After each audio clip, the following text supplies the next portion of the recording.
with your man G for another episode of Sound Spotlight. Today I have another very special guest, Melinda Simone Miller herself. This is my mother. It's not enough I can say about this woman, the sacrifice she made. And y'all know this series is about value, so I brought my mom on to bring some value. Businesswoman, entrepreneur, taught me just about everything I know. Mom. Hey, honey. How you doing, Mom? Doing good. How are you? I'm good. So, I like your shirt. Very little rock. You got jokes. So, I'm bringing people on the show so they can add value. But let's first start by telling people who you are. I'm Melinda Simone, and if I said Campbell, my husband would have a total fit. So, Melinda Simone Miller. I am a wife. I've been married for almost 21 years. I was born and raised in the West Indies, and I came to America. Be specific. Which island, woman? Jamaica, West Indies. Jamaica, West Indies in Kingston. Raised by some of the most amazing people. Just good living. And then we migrated to Far Rockaway, New York in 85. And Far Rockaway was nothing like Jamaica. I remember me and my brother looking out the window the first time. It was like dry and crusty, very different from tropical island fruit in your backyard kind of thing. We lived in Far Rockaway. Lived in Far Rockaway for a little bit, moved to Rosedale, Laurelton. Things started to pick up. Spent most of my young adult life right there, Rosedale, Queens, Laurelton. Met my husband in Brooklyn. My first ride to Brooklyn. Wow. My first time driving to Brooklyn, I met my husband randomly one day, and yeah. And then we together lived back in Queens.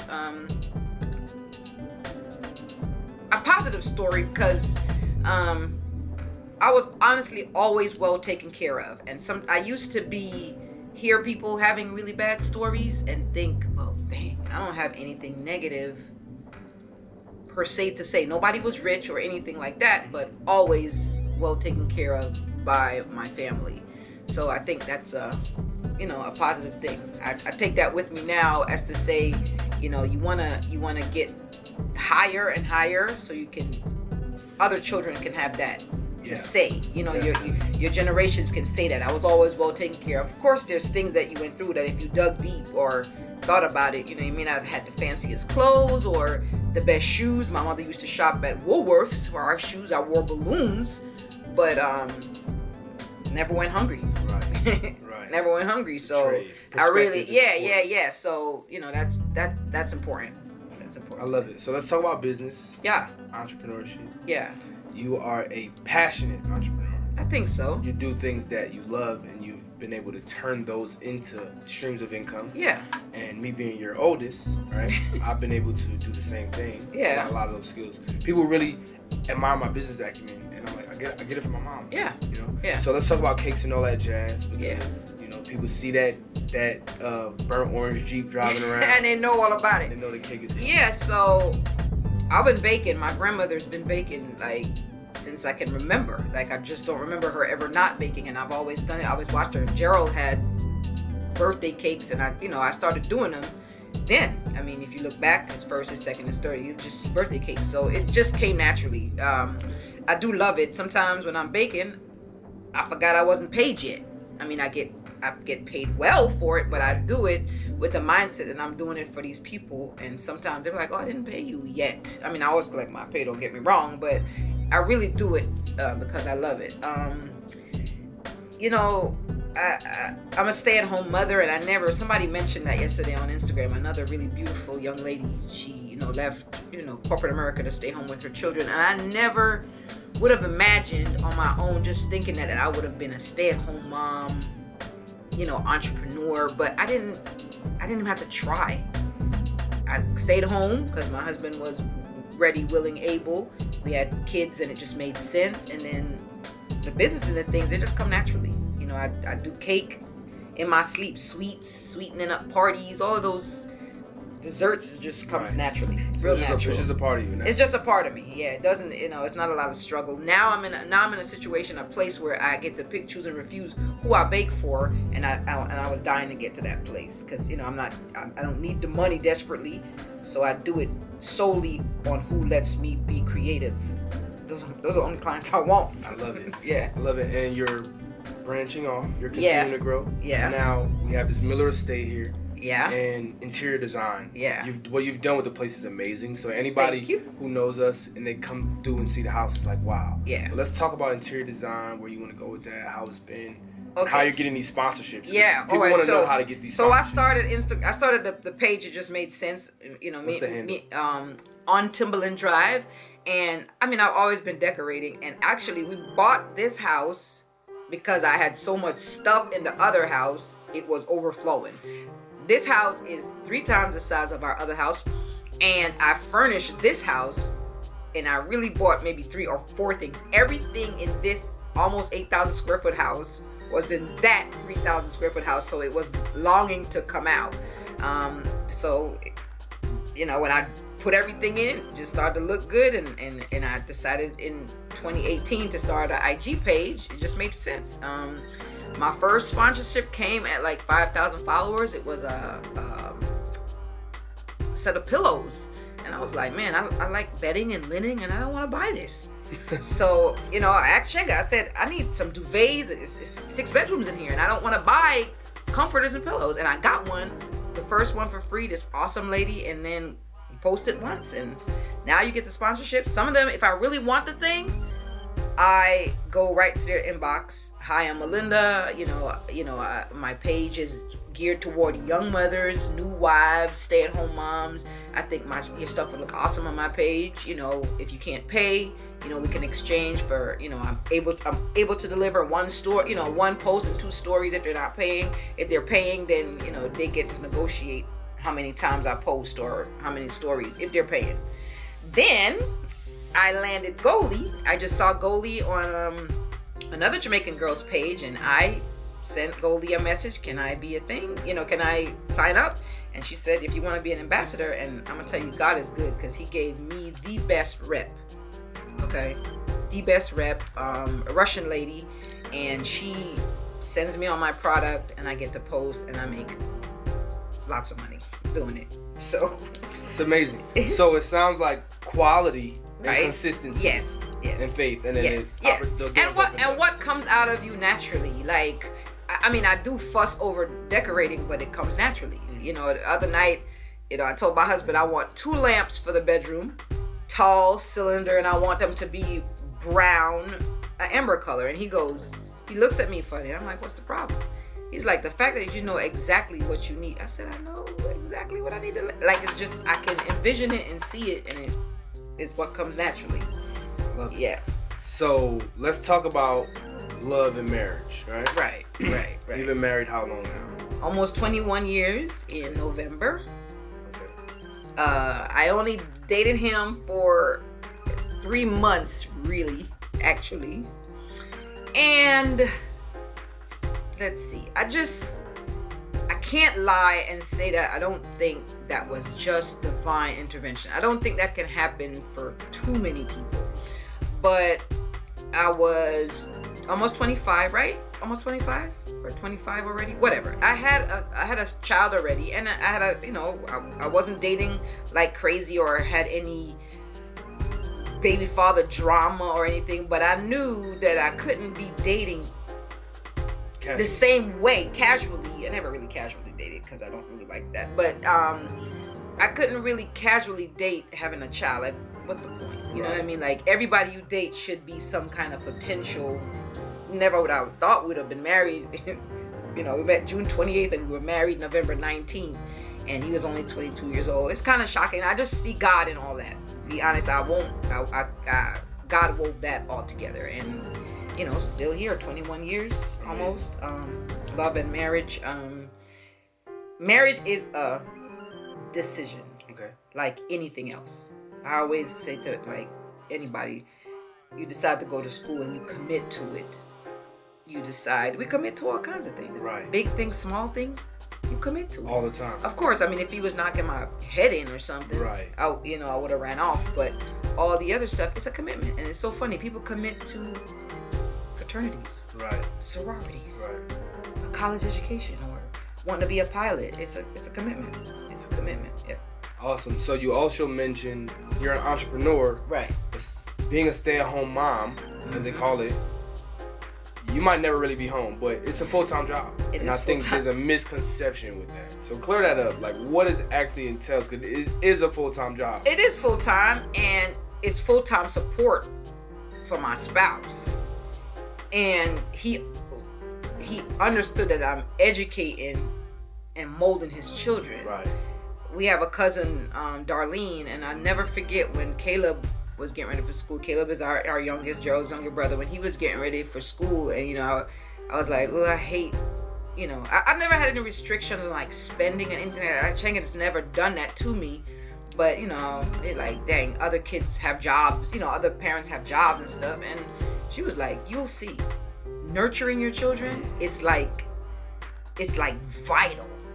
You know what I mean? Like, it's not even like monetarily.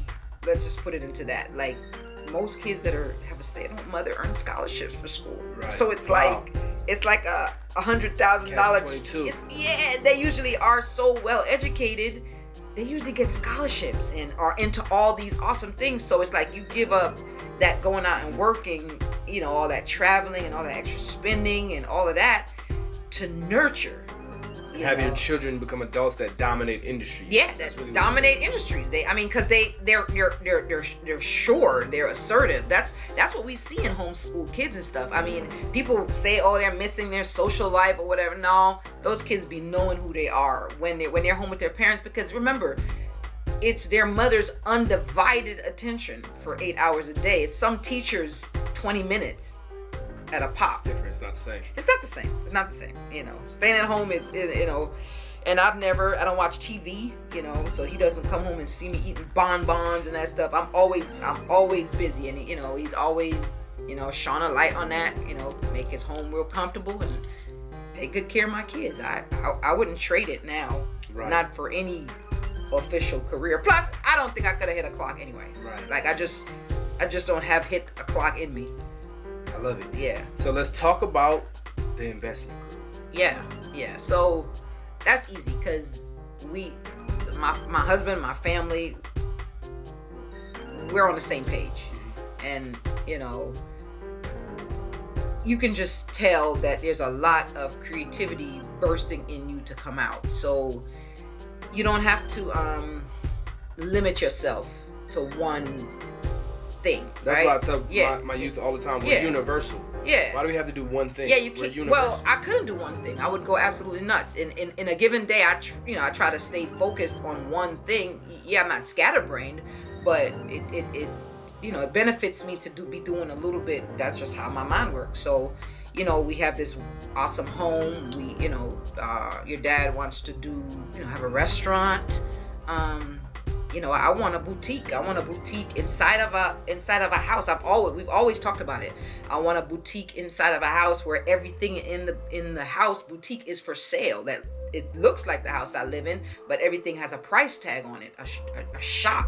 So investment, because investments you need money to fund said dreams, right? And then we like to entertain, baking, cooking, decorating. All of that just seems like a big ball to me, like an enterprise. Right. That's just what it seems like, and we want to branch off into, teaching people about being married and teamwork and